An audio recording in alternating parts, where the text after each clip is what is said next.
All right, ladies and welcome back to another DC Worlds Collide video. This is Mr. Squirrel. As always, glad to have you here. So, there's been a lot of talk going on in the Discord, and I'm going to give mad props to Kryptoniak, Navez. These are players that have been kind of researching, and again, this was them, not me. I'm just communicating a lot of what they've kind of linked articles linked and things like this, and talking a lot about um, what's going on potentially behind the scenes at Warner Brothers Studios, and what I think's happening behind all of this, and moving forward, what to expect. I've made a couple videos talking about this topic. I really did want to keep talking about it because I think people are feeling mixed things, and I think that's okay. What's happening? I think the more this is happening, this does feel. I don't think this. I think this game is going to be a byproduct of it, not so much it's all about this game. I don't think that at all. I think this game is merely a product, but it's the timing seems really interesting the way things are playing out, and it again, I could be totally wrong. So we'll talk about this in a minute. But something is happening behind the scenes that does kind of. There's just a timing to all of this that is a little weird in a good way weird. So let's talk about that. So there is this article that came out. This is on the games industry biz. This was linked by Kryptoniak and Navez. They both were kind of talking about this by Sophie McEvoy, staff writer. So this was written a couple days, the time of recording. This was written really recently. So Warner Brothers has reportedly dismissed a known number of staff at its San Francisco studio. This is where DC Worlds Collide. This is also DC Worlds Collide's picture is sitting right here. This is DC Worlds Collide.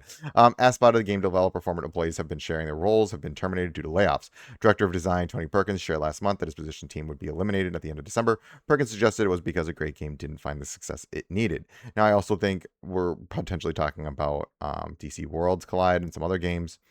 This is also talking about the canceled Wonder Woman game. So, just to take note, there was a Wonder Woman game that they were working on as well. I don't think this is just about DC Worlds Collide. This resulted in cancellation of Monolith's Wonder Woman game. That was actually Monolith. That was another game. The thing is DC Worlds Collide. What's the best way to describe this right now? I'm going to say it like this. I don't think this game was actually set up for success in the first place. I think it's in a place right now, and I'm not going to say good or bad. I think it's in a place. And I think a lot of this is happening because of what's going on with the Warner Brothers Netflix merger. Paramount is completely out of the picture. If people don't know, long story short, Paramount is trying to litigate. It's litigating this merger, and it's failing miserably in court right now. It's just, and then Netflix is now saying we'll just do it a full cash offer to make this deal go happen, and then the Warner Brothers Netflix deal could go through by like mid-February. It still needs to go through the legal processes, but I don't imagine it's going to get. I know people are going to be like, there's a lot of blockage. This is going to probably move very fast. And I do think they're kind of preparing this game right now. I think this is just a nice little piece to the puzzle. I do think, games can make a ton of money. And we'll keep talking about this. So let's just keep going. I don't want my ADD to kind of like take me off track here. And so the great game didn't find success. I've been extremely fortunate. I've worked with some amazing people during my time at WDSF, and I'm very proud of work we've done together. He wrote, I did a lot of growing at the studio and feel great about the future and what it might hold. San Francisco Studios, where the digital publishing division is situated, also produces developers' mobile titles, including DC Worlds Collide, here we go, as well as multi-platform Multiverses, which was shut down last May due to performance. Earlier this year, Warner Brothers Games closed 3 studios, the Monolith Productions, Player First Games, and Warner Brothers San Diego. So what all of this means, let's talk about this. So I think people are probably like, what does this mean for the game? And then Navez, I think, pointed out a really good point. I want to highlight this because I have it on the Discord right here. So we're seeing a lot of reruns right now, and he points out here, I would say that we're doing a lot of reruns at the moment to get teams taking up to speed, and we'll probably see a mix of rerun banners and these new tunes take it through the acquisition time. I actually fully agree with this sentiment. I think this game is actually relatively cheap when we think about like cost. Like right now, the thing is players have been clamoring for, like wanting ways to get old characters. I think right now, like one of the things people have to understand is that this game was not made by Warner Brothers Studios. This game was actually made by Newverse. The game has been out for a while. It was like soft launch, closed, like it was actually made by Newverse. Now, why doesn't Newverse have it right now? Simply put, because of what was going on with the TikTok. Newverse was part of TikTok way back last year. I think it was like in May when the whole thing with TikTok was going on, like Watcher of Realms and this game, and there's another game. Oh, Marvel Snap. Um, all like just out of nowhere, whoop. If anyone was playing Marvel Snap at the time, like it just disappeared. Like you couldn't log in. It was crazy. It was like a really insane situation. Then the studio ended up buying it. I forget the name. Sorry, forgive me. Someone's gonna mention in the comments what was the name. I forget the name of the Marvel Snap because I haven't played it in about a year. And Warner Brothers Studios picked up this game, right? Because you have to remember when Newverse held it, it was very similar to DC Dark Legion, where they don't own the characters. Like they have to get rights to them. Like Warner Brothers Studios can just say, okay, go make, Supergirl's coming out. Here, go make, here, go. Just make her in game. They can do that because they own the character. They're not licensing anything out. They own the character. It's simple. You can't do that when you're like Newverse or you're DC Dark Legion. Like you cannot do that.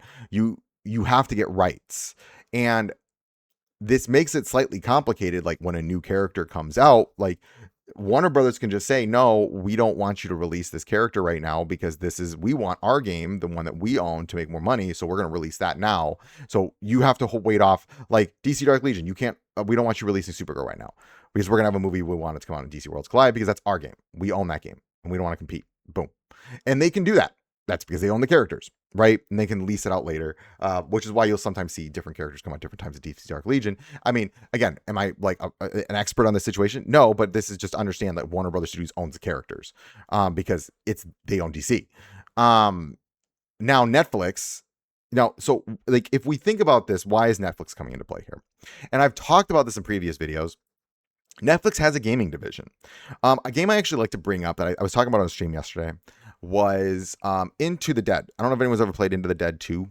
That game came out, and I think it had, middling success. And it had a gacha system in it. And then it still, to an extent, has a gacha system in it. But the Netflix just kind of,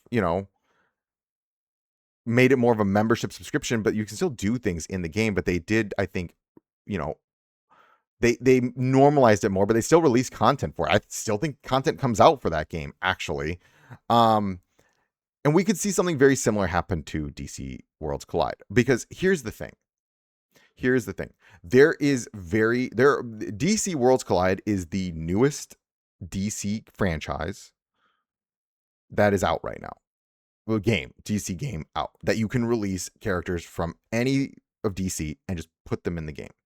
And it's like, oh, hey, Super Lobo's now in, Lobo just came out. Let's, he was shown in the movie. Bet you want to play as Lobo. Here's DC Worlds Collide. You can go play as Lobo, summon for Lobo, boom shakalaka. Here you go. DC doesn't have anything like that right now besides DC Worlds Collide. So when people keep saying, oh, I think they're going to shut the game down, again, I'm going to come back to like Dragon Ball Z Dokkan Battle, Dragon Ball Z Legends, like Dragon Ball Legends, not Dragon Ball Z Legends, Dragon Ball Legends, One Piece, these IP based games. Now this is like multitudes of IP based. They want somewhere when something comes out to have like, it's like the new toy.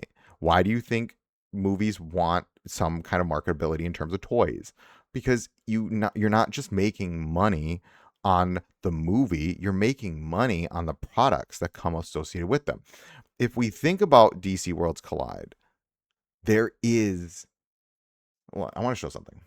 Okay, let's look at this. This I think will help contextualize for people why I'm saying what I'm saying. So if we look at this list, what the heck? Okay. Oh no, it did the thing. Give me a minute. What? Okay, I'm just not going to click the page because it gets freaky if I like just click the page. Okay, look. So we just got Peacemaker season 2, which I think, besides the last episode, I think was wonderful. And then we have Lanterns coming on June. We've got Supergirl. Now, interestingly, if we look at Supergirl, one of the things that stands out, Supergirl and Lanterns come out in June, right? Clayface, September. Dynamic Duo, June. Like, look at this. And then you got the Elseworld projects going on. Some of these have already happened.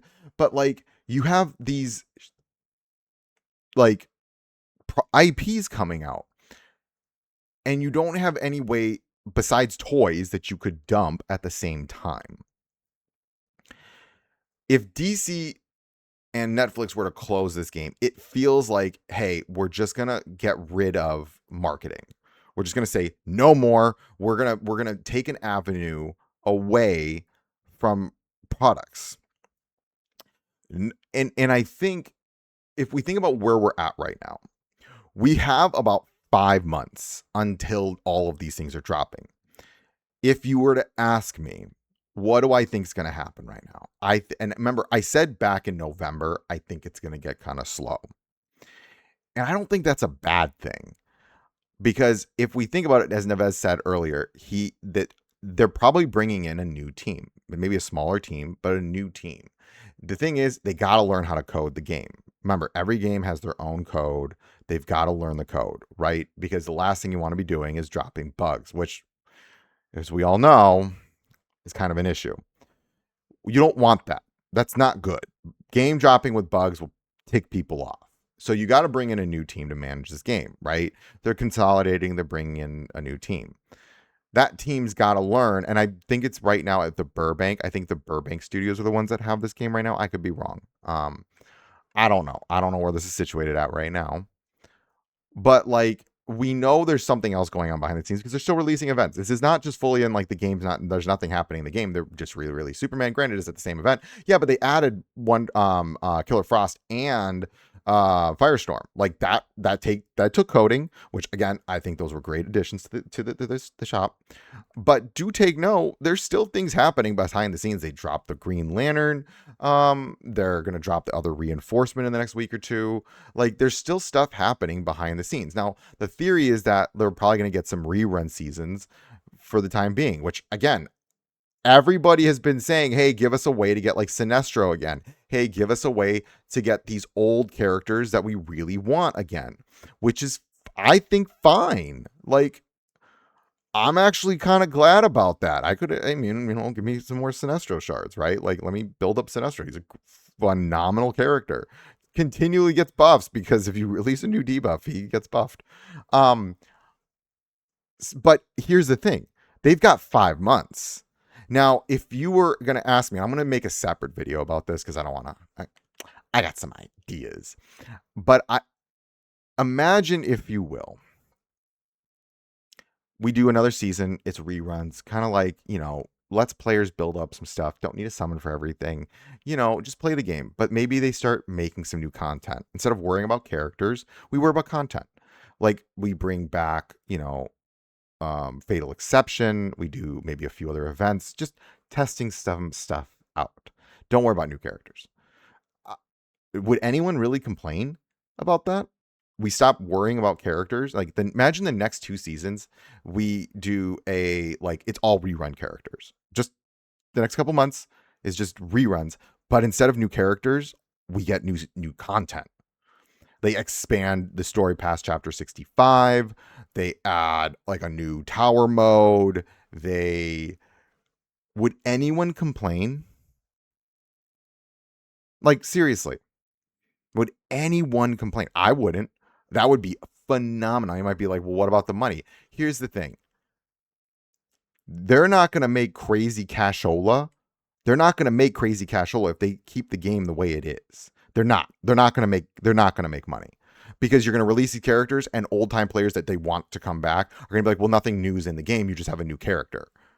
Why am I going to spend money? Because my account's already at like chapter 62. Like, I have nothing to use my characters on. But if they come back and like, whoa, there's a tower mode. There's the Evil Falls is way harder. What? And then, it's May and they start dropping like a new green. And then now we're in May season. So like 2 seasons later. And now we're sitting in May or like beginning of June. And the game's like, hey, now that we got these new modes coming out, oh, by the way, we're dropping a new crazy Supergirl. And you're like, oh, break content.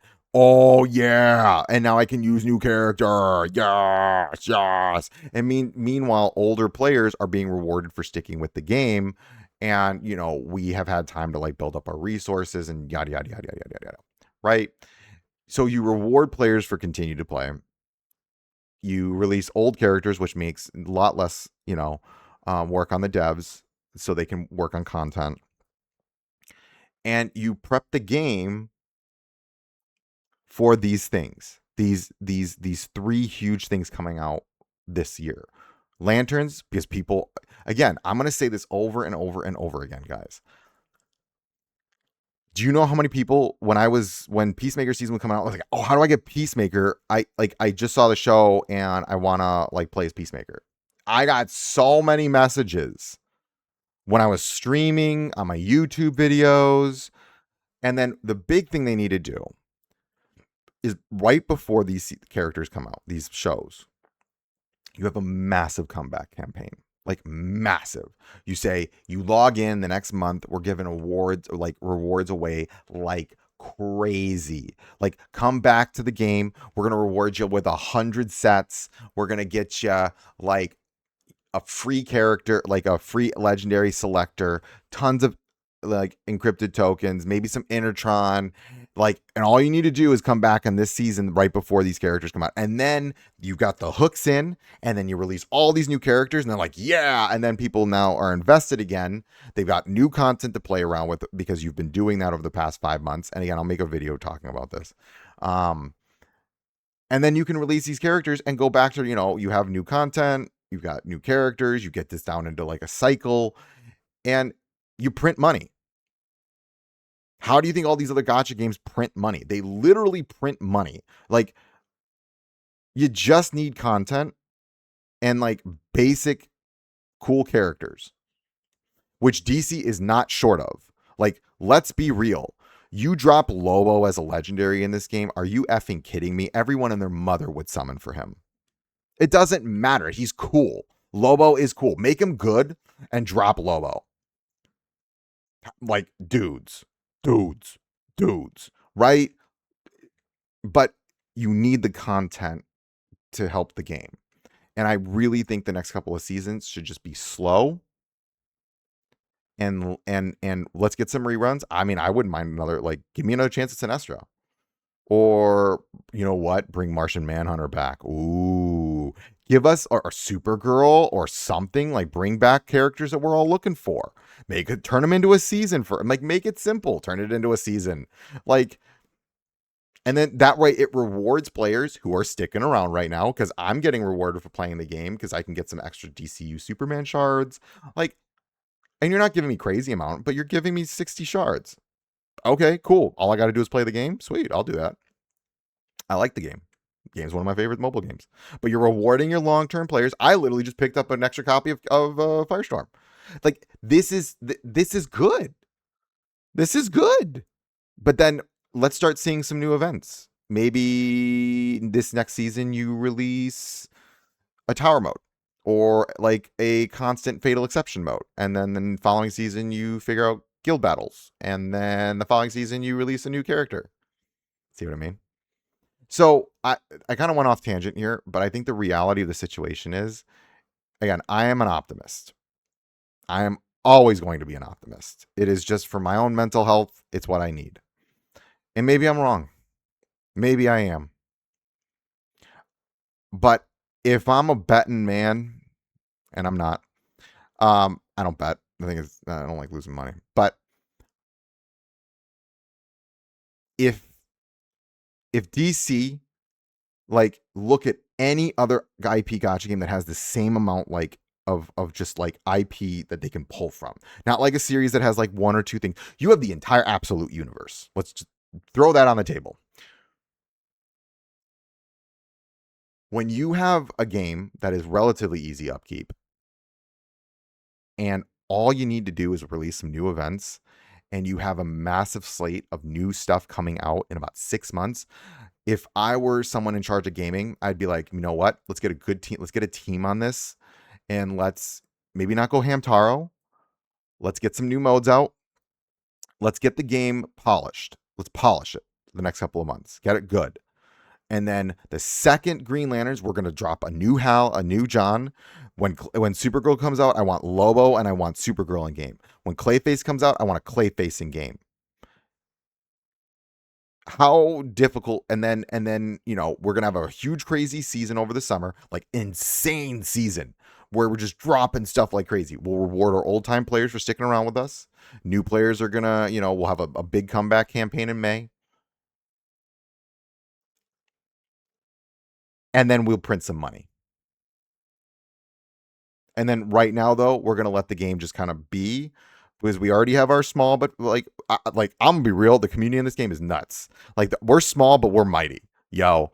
And I'm not going anywhere. So for people that are like, but you're streaming other games, also be real. Like I know this is, man, I'm going way off tangent, but that's besides the point.